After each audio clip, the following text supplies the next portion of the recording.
All right, good evening. Next, we're going to talk about human resource management. This would be the recruiting of talented people for your company, developing that talent for success, and then maintaining those individuals, the ones that fit well within your organization, wanting to maintain them to keep them in your organization.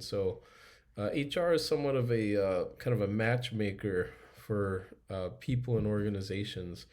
At least that's one element that they do. So they match compatible workers, not just really good workers with skills that are uncomparable, but matching people that have skills that match up well with your organization and making sure that they fit in a qualitative way that it's really going to be mutually beneficial.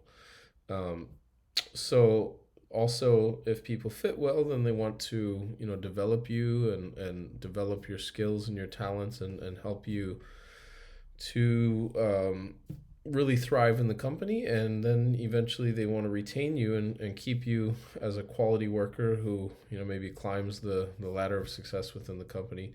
So I think of it somewhat like a sports team management, wanting to recruit the best rookies, wanting to develop those rookies into great players, and then keep those players on for the long haul, so that your team can win and thrive and really do well. Some of the trends that I looked at within HR would be AI in HR is a big one that is happening very, very quickly. So making personalized job descriptions is one thing that AI can do. So AI is really good at just taking massive amounts of information on, selecting the right words, the right ideas, the right concepts for your job description so that it's really precise and exact, and also engaging with employees in things like really advanced chatbots or assistants that can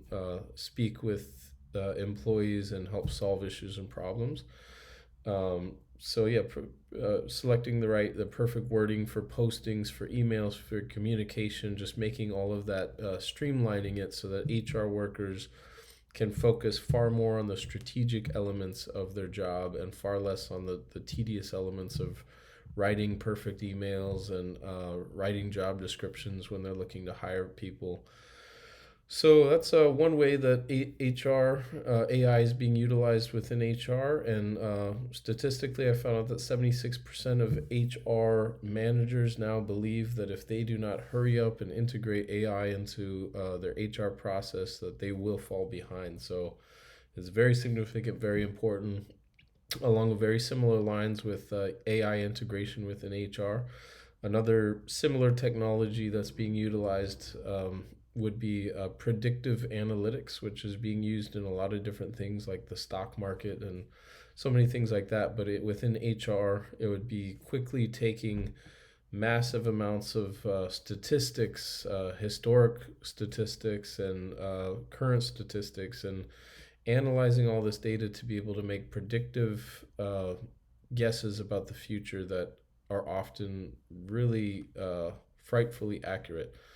Uh, so, um, Looking also looks at demographic data and just all the different kind of data elements within society that would affect different HR decisions, and being able to make very predictive,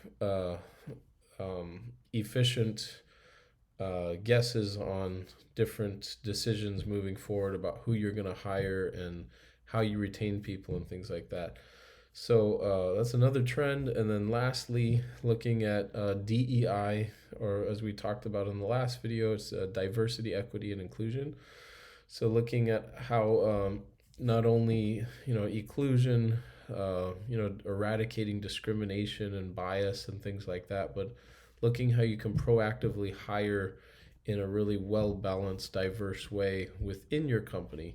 Again, HR can utilize things like AI to help work on DEI, because the potential for AI to be less biased than human beings and to be more efficient at analyzing what type of clients you have to hire that would provide a well-balanced DEI in your company, you can really see how AI can be very, very beneficial for that.